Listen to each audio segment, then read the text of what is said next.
Bastier. Eugénie Bastier, bonjour. Bonjour à tous. À l'occasion du blackout électrique en Espagne, dont les causes restent à déterminer, vous nous invitez ce matin à relire un roman, Ravage de Barjavel, où l'auteur de science-fiction imagine un monde où, soudain, l'électricité disparaît.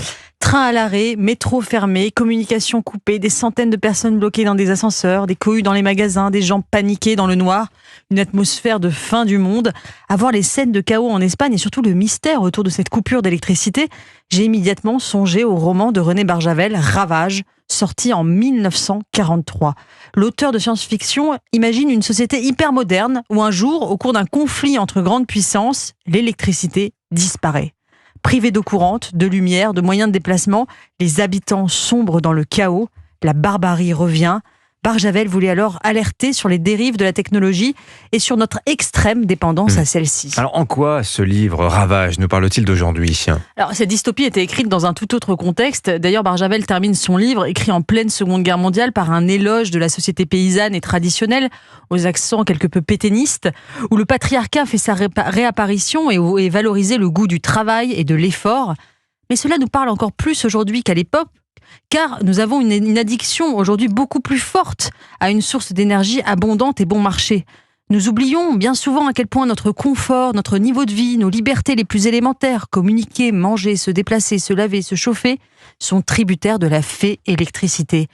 Comme le dit le scientifique Jean-Marc Jancovici, un Français vit aujourd'hui comme s'il avait 600 esclaves à sa disposition.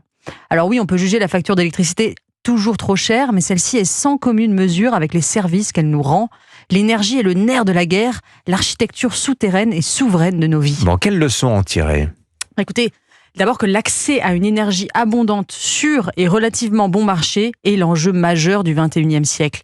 Dans le capitalisme de la finitude qui caractérise notre temps, la course aux ressources et à l'approvisionnement en énergie sera cruciale. Il y avait d'ailleurs un contraste saisissant à voir lundi, alors que le chaos régnait en Espagne. François Bayrou s'exprimait sur la souveraineté énergétique de la France dans un hémicycle désert. Les députés étaient en vacances et pour cause, c'était un débat sans vote.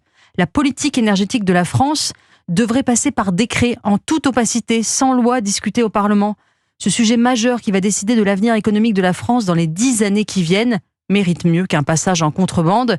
Et ce, alors qu'on apprend de la bouche de l'ex-patronne d'Areva, Anne Lauvergeon, qu'EDF sous-utilise délibérément son parc nucléaire. Elle explique aussi que le tiers des factures d'électricité des Français sert d'abord à subventionner le solaire et l'éolien.